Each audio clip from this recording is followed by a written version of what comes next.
साथियों नमस्कार, जय हिंद, वंदे मातरम। कहते हैं कि ऊपर वाले की लाठी में आवाज नहीं होती। ये कहावत एक बार पुनः चरितार्थ हुई और चरितार्थ ऐसे हुई कि देश के बड़े बड़े मीडिया घरानों ने इसको बड़े बखूबी तरीके से पिछले 2 दिनों से छाप रखा है। साथियों मैं बात कर रहा हूं सहारा समूह के चीफ, सहारा सीवी के प्रमोटर, प्रबंधन कार्यकर्ता, सहारा समूह के जन्मदाता सुब्रत राय, जो सुब्रत राय से सहारा श्री हो गए। आज मैं उनकी बात कर रहा हूं।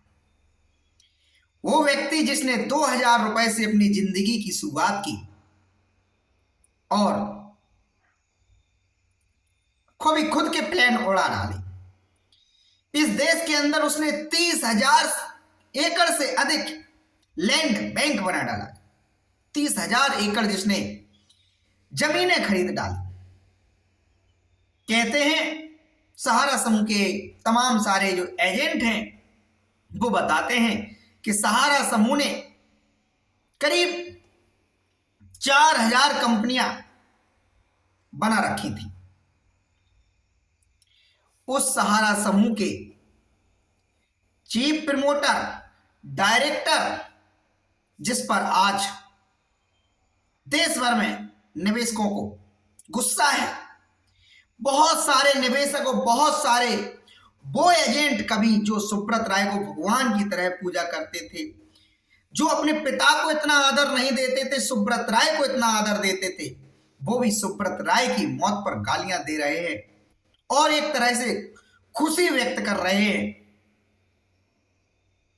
वो सुब्रत राय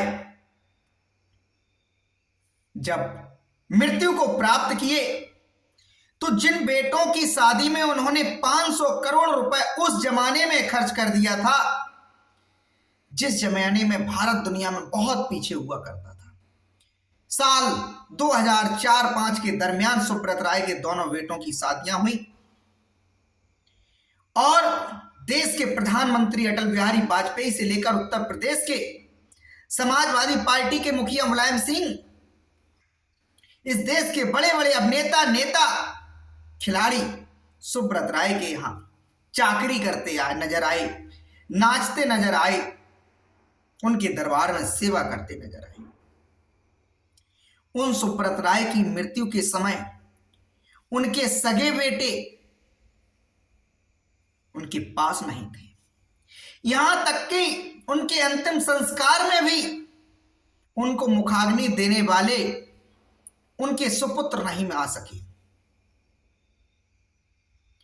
तो साथियों, कहने का तात्पर्य यह है कि आप जिंदगी में चाहे जितना धन दौलत इकट्ठा कर लें, कुछ भी, लेकिन यदि जिस दिन आप में अवमान पैदा हो गया, निश्चित बात है उस दिन से आप इस धरा के कल्याण के बजाय इस धरा के अपमान के लिए कार्य करना प्रारंभ कर देंगे। अवमान इतना प्रखर होता है कि व्यक्ति को समझ में नहीं आता है क्या सत्य है क्या असत्य है। ठीक ऐसा ही हाल सुब्रत राय सहारा का रहा। हालांकि एक और कहते हैं कि सहारा समूह के जो मुखिया थे बहुत बड़े देशभक्त थे, देश प्रेमी थे। उन्होंने खेलों को बहुत प्रमोट किया, तमाम सारे देश में नेताओं की मदद की। लेकिन आखिर में एक प्रश्न खड़ा होता है, वो क्या पैसा सुब्रत राय सहारा अपने व्यक्तिगत किसी कर्म से कर लाए थे, जिसकी दम पर उन्होंने खेलों को प्रमोट किया, जिसकी दम पर उन्होंने नेताओं की मदद की, जिसके दम पर उन्होंने तमाम अरबों खरबों रुपए पानी की तरह बर्बाद किया। वो पैसा था इस देश के आम नागरिकों का, गांव गलियों में रहने वाले उन किसान मजदूरों का, जो मेहनत मजदूरी करके 1-1, 2-2 रुपए बचाकर सहारा की ऑफिसों में के माध्यम से सहारा समूह में निवेश किए और उन्होंने सपने देख रखे थे कि कभी वह अपने बेटे की शादी करेंगे, कभी वह बेटी की शादी करेंगे, कभी जब ये पैसा रिटर्न आएगा ब्याज समेत तो उनके भी सपने पूरे हो सकेंगे, उनका भी एक अच्छा मकान हो सकेगा। साथियों, इस बात से एक बात की और सीख मिलती है, झूठ फरेब एक ना एक दिन खुल ही जाता है। वही हाल सहारा समूह के मुखिया सुब्रत राय का हुआ। सुब्रत राय लगातार दावा करते आए हैं कि वह निवेशकों को एक एक दिन का ब्याज सहित भुगतान देंगे। इस देश ने भरपूर उनको प्यार दिया, इस देश के आम जनमानस ने उनके प्रति भरपूर भरोसा दिया, व्यक्त किया। तभी तो एक दौर ऐसा आया कि जब माननीय सुप्रीम कोर्ट ने सहारा समूह को आदेश दिया कि 3 करोड़ निवेशकों का सहारा रियल एस्टेट कॉरपोरेशन लिमिटेड और Sahara housing investment corporation limited, जो सहारा समूह की 2 कंपनियां हैं, इनका पैसा सेबी के पास जमा करवाए 15% ब्याज सहित। तो सहारा समूह ने एक बैक डेट में अपना सॉफ्टवेयर लॉन्च किया और सहारा के निवेशकों से घर घर संदेश पहुंचाया कि आपका पैसा सरकार के पास चला जाएगा। सेबी का कार्यालय इस देश में मुंबई में पड़ता है। आपका भुगतान सहारा इंडिया कंपनी करने के लिए तैयार है, बशर्ते कि आप Sahara real estate housing corporation limited और Sahara housing investment corporation limited के जो सर्टिफिकेट हैं वो हमारे ब्रांचों में जमा करा दें और हमसे नया सर्टिफिकेट सहारा क्यूसॉप के रूप में प्राप्त कर ले। उस सर्टिफिकेट में मैं आज दिन तक ब्याज का जोड़कर सहारा समूह सर्टिफिकेट नया प्राप्त देने को तैयार है। और जो नई स्कीम में जो पैसा गया है वो पिछली जो रियल एस्टेट और हाउसिंग की स्कीमें थी उनसे भी इसमें भुगतान की दर बहुत अच्छी है, ब्याज की दर बहुत अच्छी है।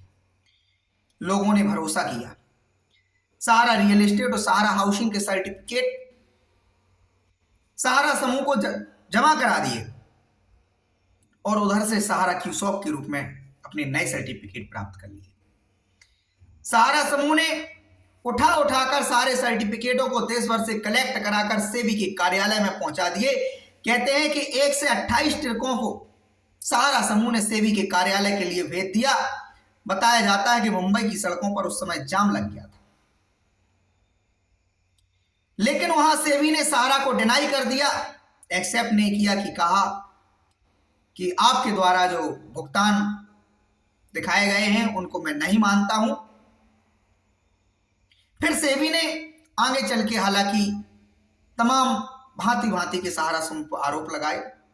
इसके बाद जब वो क्यूसॉप के जो सर्टिफिकेट प्राप्त सहारा समूह के निवेशकों को हुए थे, जब भुगतान देने की बारी आई, चूंकि वो 6 वर्ष की स्कीमों में परिवर्तित किए गए थे, 2012 में सहारा रियल एस्टेट और सहारा हाउसिंग को ले जाया गया क्यूसॉप में, और 2018 आते आते उसके पहले ही सहारा समूह ने रणनीति बना ली। ओपी श्रीवास्तव ने बड़ी बड़ी मीटिंगें की, उसके माध्यम से कहा गया कि चूंकि सेबी से विवाद चल रहा है और आपके जो सहारा क्यूसॉप के सर्टिफिकेट थे इसका पैसा तो सेबी के पास पड़ा हुआ है, सहारा रियल एस्टेट और सहारा हाउसिंग के जो सर्टिफिकेट थे उसका पैसा तो सेबी के पास पड़ा हुआ है। आपके जो कन्वर्जन पैसा हो गया है, क्योंकि ये पैसा सहारा समूह के पास देर सवेर वापस आना ही आना है, तो इसलिए यदि आपको कोई पैसे की जरूरत नहीं है तो सहारा क्यूसॉप के सर्टिफिकेट को आप हमारी नवीनतम योजनाओं सोसाइटियों में पैसा कन्वर्ट करा लीजिए। ये रणनीति 2015 में ही तैयार कर ली गई। 2015 से 16, 17, 18 आते आते भरपूर निवेशकों ने साथ दिया और बहुत बड़ी मात्रा में सोसाइटियों में लोगों ने अपने सर्टिफिकेट को कन्वर्ट करा दिया। चूंकि जनता को सहारा के प्रति 40 वर्षों का भरोसा था, 40 वर्षों से सहारा लगातार निवेशकों के बीच में काम कर रही थी और उनको लगता था कि ये कंपनी एक ऐसी कंपनी बनकर चुकी है जो बैंकों से भी ऊपर है। चूंकि 1990, 95, 96 के दौर में हिंदुस्तान से ना जाने कितनी चिटफंड कंपनियां भागी, तमाम सारी जो वित्तीय कंपनियां थी उनके दरवाजे बंद हुए, लोगों का पैसा डूबा। उस दरमियान भी सहारा समूह प्रगति करता रहा और लोगों के बीच में अपनी जगह बनाता रहा। लेकिन जिन निवेशकों और जिन एजेंटों ने सहारा समूह को भरपूर सहयोग दिया, उन एजेंटों और उन सहारा समूह के निवेशकों को सुब्रत राय ने कभी अपना सहारा नहीं दिया। वो भूले रहे देश के नेताओं में, खेल जगत के क्रिकेट के खिलाड़ियों में। पानी की तरह उन्होंने इन पर पैसा लुटाया, लेकिन मृत्यु के समय वो कोई खिलाड़ी, वो कोई नेता, वो कोई अभिनेता सहयोग करने नहीं आया। साथियों, कहते हैं कि अमिताभ बच्चन जो कुछ भी है आज, उसमें बहुत बड़ा रोल सहारा समूह के प्रमुख सुब्रत राय का है। शायद सुब्रत राय ने मदद ना की होती तो आज अमिताभ बच्चन हमारी तुम्हारी तरह एक जिंदगी गुजार रहे होते। लेकिन उन अमिताभ बच्चन ने भी सहारा समूह के अंतिम संस्कार में जाना उचित नहीं समझा। छाती से छाती लगाने वाले, गले से गले मिलने वाले अमिताभ बच्चन सुब्रत राय को अपना सगा भाई बताते थे, उनके प्रति संवेदनाएं बताते थे। लेकिन कहते हैं कि जब मतलब निकल जाता है तो सगा भाई भी दगा दे जाता है। तो सुब्रत राय की जिंदगी को आप जितना पढ़ेंगे, कुछ ना कुछ उससे जरूर सीखने को मिलेगा। तो मैं आज अपने इस वीडियो के माध्यम से इस देश की सरकार से कहना चाहूंगा, यदि आपके अंदर इस देश के नागरिकों के प्रति वास्तव में हमदर्दी है, आपके दर्द में अगर सरकार वाकई में सहयोग करना चाहती है, तो सरकार के पास बहुत बड़ा मौका है इस देश के करोड़ों करोड़ों लोगों को राहत देने का। सहारा के वो जो एजेंट खून पसीने का अपना पैसा सहारा समूह में लगा करके निवेशकों की भी गालियां सुन रहे हैं और अपना सब कुछ खो बैठे हैं, उनसे भी दुआएं मिलेगी। सहारा समूह के पास आज जो संपत्तियां हैं, खुशी की बात यह है कि वो अधिकांशतः पैसा सहारा का इस देश के अंदर ही है, आज भी है। मैं डंके की चोट पर ये चैलेंज करता हूं, यदि सरकार के किसी मंत्री को, किसी अधिकारी को इस बात पर डाउट हो कि नहीं सहारा समूह ने अपना पैसा विदेश डाइवर्ट कर दिया, हाँ, सहारा की संपत्तियां विदेश में भी हैं, सहारा का कारोबार विदेश में भी है, लेकिन इस देश में इतना कारोबार, इतना भूमि, इतनी संपत्तियां सहारा की पड़ी हुई हैं कि निवेशकों का पैसा एक एक दिन के ब्याज सहित रिटर्न करना चाहिए हो जाएगा, बशर्ते कि सरकार के पास नियत और नीति होनी चाहिए। अभी तक तो ये नियत और नीति नजर नहीं आती। अमित शाह जी का बादला, अमित शाह जी की भी बातें खोखली और झूठी निकली। मार्च 2023 में सुप्रीम कोर्ट से आदेश हुआ कि सहारा से भी रिफंड अकाउंट में पड़ा हुआ जो पैसा है निवेशकों का 25,000 करोड़ रुपए, उसमें से 5,000 करोड़ रुपए सहकारिता मंत्रालय को ट्रांसफर कर दिया जाए, जिससे निवेशकों के भुगतान दिए जा सके। हुआ क्या? ढाक के तीन पात। इस देश में करीब 1.25 करोड़ लोगों ने सहकारिता मंत्रालय को सहारा रिफंड पोर्टल पर आवेदन दिया, लेकिन मात्र 8 महीने 9 महीने बीत जाने के बावजूद भी इस देश में मात्र 2 लाख लोगों का भुगतान हुआ, और वो भी अनुदान की तरह, कोई भुगतान नहीं हुआ। 73,000 करोड़ रुपए की आवेदन आए हैं, 73,000 करोड़ रुपए के मूल आवेदन, कोई ब्याज नहीं। उसमें से मात्र 200 करोड़ रुपए सरकार बांट सकी। मात्र 200 करोड़ रुपए। लज्जा और शर्म की बात है। निवेशक त्राहिमाम कर रहा है और सरकार मजाक कर रही है। कहीं ना कहीं जितनी बेईमानी सुब्रत राय में थी, उससे कई गुना बेईमानी सरकार की अधिकारियों और सरकार की नीतियों में नजर आती है। सरकार का, दुनिया की किसी भी सरकार का मूल उद्देश्य होता है अपने देश के नागरिकों की हर हाल में मदद करना, हर हाल में सेवा करना। कोई भी कानून बनाया जाता है इस देश के नागरिकों के, उस देश के लोगों की मदद के लिए बनाया जाता है। सेबी के ऐसे कौन से कानून हैं कि इस देश के निवेशकों को पिछले 10 वर्षों से न्याय नहीं मिल पा रहा है, अपनी मनमानी पर उतारू है। सेबी के अध्यक्ष को शर्म नहीं आती। आज भी मैंने उनका जो है एक समाचार पत्र में बयान पढ़ा। उन्होंने कहा है सहारा समूह के जो सुब्रत राय हैं उनकी मृत्यु के बावजूद भी सहारा समूह पर कार्रवाई जारी रहेगी। अरे शर्म आनी चाहिए कि तुम्हारी ऐसी कौन सी कार्रवाई 2009 से 2023 तक चल रही है, तुम सहारा समूह के अधिकारियों के खिलाफ कुछ कार्रवाई नहीं कर पाए। क्या कर पाए? वो मौज कर रहे हैं, एजेंट तो जनता त्राहिमाम कर रही है। क्या कर रहे हैं आप लोग? और पैसा जो पड़ा हुआ है उसमें आप कहते हैं निवेशकों के दावे नहीं आ रहे।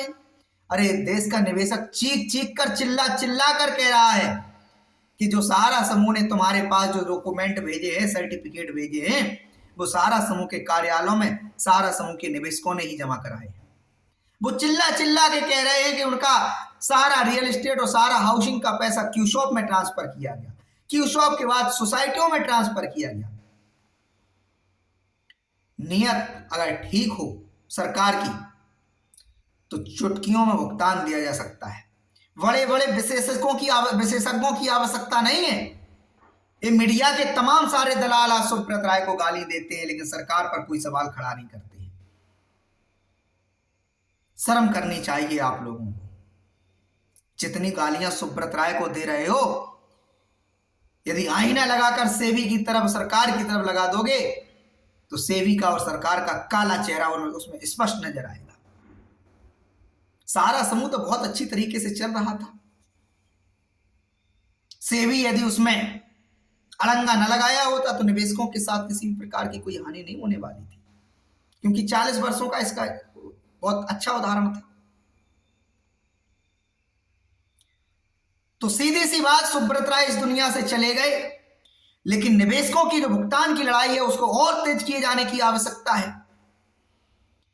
मैं एक एक निवेशक से अपील करता हूं, डरने की जरूरत नहीं है। सीना ठोक के संघर्ष कीजिए और सरकार से सीधी सी मांग कीजिए कि सहारा समूह की जितनी भी संपत्तियां हैं उसका प्रबंधन अपने हाथों में ले लीजिए। जिस दिन प्रबंधन अपने हाथों में ले लिया जाएगा, एक एक निवेशक का भुगतान उन संपत्तियों से किया जा सकेगा। कहीं बाहर जाने की जरूरत नहीं है। क्या बात करूं, जो नीरव मोदी और विजय माल्या जैसे जो तमाम सारे जो लोग हैं जो पैसा लेके गए हैं, इसी सहारा समूह की संपत्तियों से वो पैसा सरकार तक को बच जाएगा निवेशकों को भुगतान देने की बात। नियत और नीति तो ठीक हो, मनसा तो ठीक हो, विचारों में पारदर्शिता तो हो, नागरिकों की अपनी चिंता तो हो। जो एजेंट 12 लाख बेरोजगार होकर घर बैठे हुए हैं, उनके हितों की कोई तो चिंता हो। मीडिया में आकर चिल्लाने से, रैली में आकर बयान दे देने से निवेशकों का भला नहीं होने वाला, इस देश के नागरिकों का भला नहीं होने वाला। थोड़ा बहुत सहारा समूह के बारे में ऊपर से जान लिया तो आके टीवी चैनल्स पे मनगढ़ंत कहानियां सुनाने लगते हैं। अरे जनता को क्यों गुमराह करते हो? ये क्यों नहीं बताते हो कि जितने भी इस देश में निवेशकों के आंदोलन चल रहे हैं, सरकार स्वयं ऐसे आंदोलनों को तवज्जो इसलिए नहीं देती है क्योंकि सरकार भी चाहती कि सहारा समूह का जो निवेशक है उसका भुगतान ना वापस करना पड़े। सेबी के पास जो पैसा पड़ा है वो सरकार के पास चला जाए, जिससे सरकार की, अरे सरकार भी ऐसे पैसे का क्या करेगी जब अपने नागरिकों के हितों की रक्षा नहीं कर सकती। उस देश के नागरिक त्राहिमाम करते रहे। आप कितना भी जीएसटी लगा दें, कितनी भी महंगाई बढ़ा दें, लोगों की चमड़ी उधेड़ लें, लेकिन सारी जीएसटी जो वसूल की जाती है, सारे जो टैक्स लिए जाते हैं, वो इस देश के नागरिकों के विकास के लिए, उनके उत्थान के लिए, उनकी व्यवस्थाओं को सुदृढ़ करने के लिए लिए जाते हैं। किस प्रकार की आपकी मंशा है? छोटा सा सूत्र है, बहुत कुछ करने की आवश्यकता नहीं है साथियों। एक छोटा सा सूत्र है, भुगतान यदि वाकई में सरकार को देना है, वाकई में देना है, पूरे देश के अंदर सरकार का नेटवर्क है। पोस्ट ऑफिस पे अपने कर्मचारी सरकार के बैठे हुए हैं, वहां आवेदन लीजिए, उनके सर्टिफिकेट जमा कराइए, भुगतान। और जो सहारा का जो रिफंड पोर्टल है, इसमें सिर्फ सोसाइटियों के निवेशकों की बात क्यों की गई? मंशा यदि भुगतान की है तो जिस दिन इस देश के दलाल, उस मीडिया से कहना चाहूंगा जो मनगढ़ंत खबरें सुब्रत राय और सहारा समूह के बारे में चला रहे हैं, उनको तथ्यों पर ज्ञान प्राप्त कर लेना चाहिए। मूल मुद्दा है इस देश के निवेशकों का भुगतान। मूल मुद्दा है इस देश में जो सहारा के एजेंट थे, उनकी बद से बदतर जो स्थिति है, उसमें सरकार को मदद करने की आवश्यकता है, मीडिया को उनकी आवाज उठाने की आवश्यकता है। जब एजेंट साथी, जब निवेशक साथी धरना प्रदर्शन करने जाते हैं तो आप मीडिया के लोग गूंगे बहरे हो जाते हैं, उनकी खबर को नहीं दिखाना चाहते।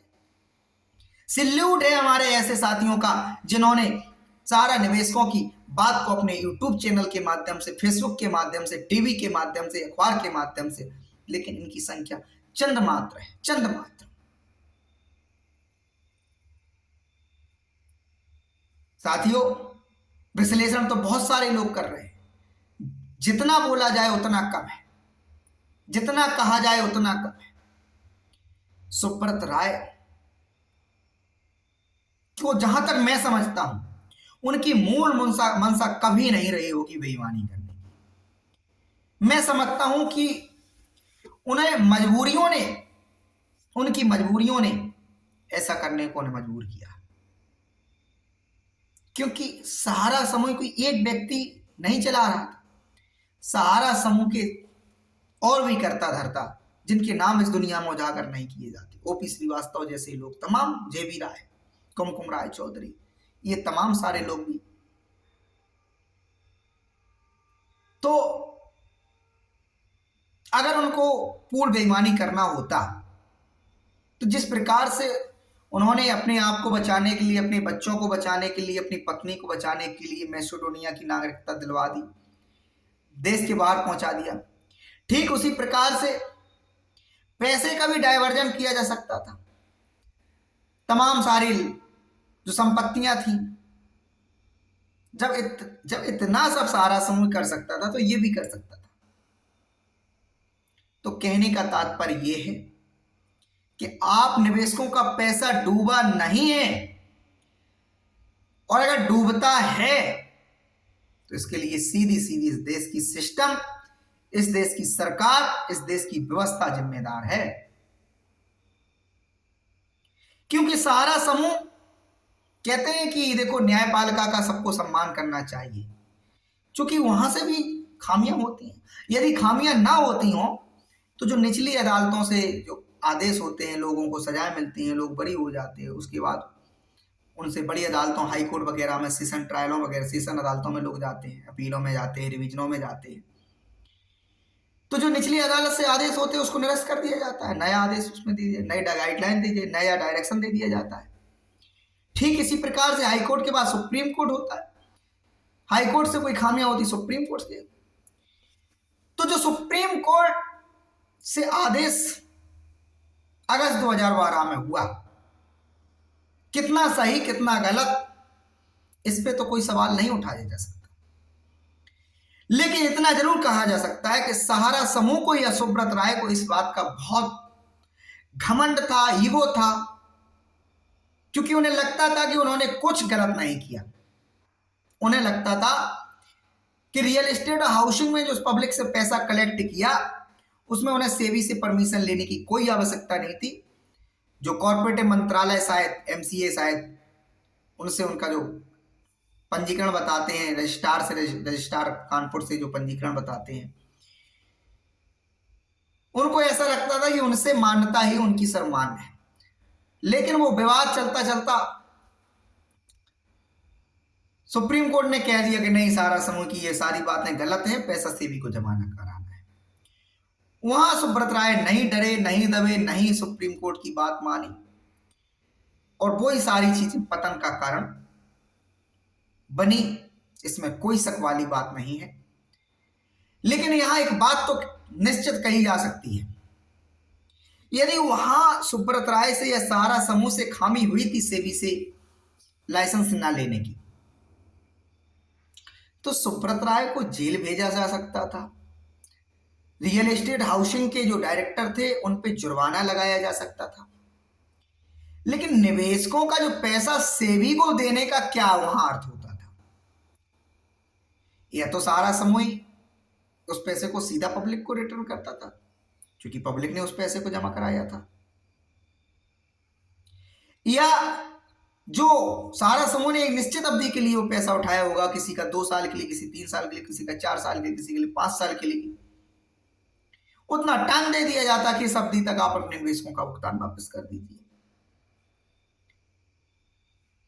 तो कहने का तात्पर्य सिर्फ इतना है कि आपका भुगतान पाई पाई समेत इस देश के अंदर ही सुरक्षित है, बशर्ते इस देश की सरकार को आंख खोलने की आवश्यकता है, मामले को समझने की आवश्यकता है, जानबूझकर मामले को अनदेखा करने की जरूरत नहीं है।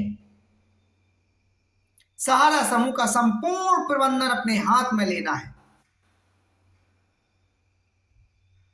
और निवेशकों के भुगतान की प्रक्रिया ईमानदारी पूर्वक शुरू करनी है। कहीं कोई दिक्कत नहीं है, मैं स्पष्टता कह देता हूं, कहीं कोई दिक्कत नहीं है। यदि किसी को लगता हो इस देश के अंदर कि नहीं, निवेशकों का भुगतान नहीं किया जा सकता, तो मैं चैलेंज करता हूं, वो व्यक्ति आए मुझसे गलत पूछे, मैं बताऊंगा वो गलत भुगतान करने का। चाहे सहकारिता मंत्रालय का कोई अधिकारी, चाहे सेबी का कोई अधिकारी, सबको मेरा चैलेंज है, एक एक व्यक्ति का भुगतान हो जाएगा। ईमानदारी पूर्वक अपनी नियम और नीति बनाइए। धन्यवाद।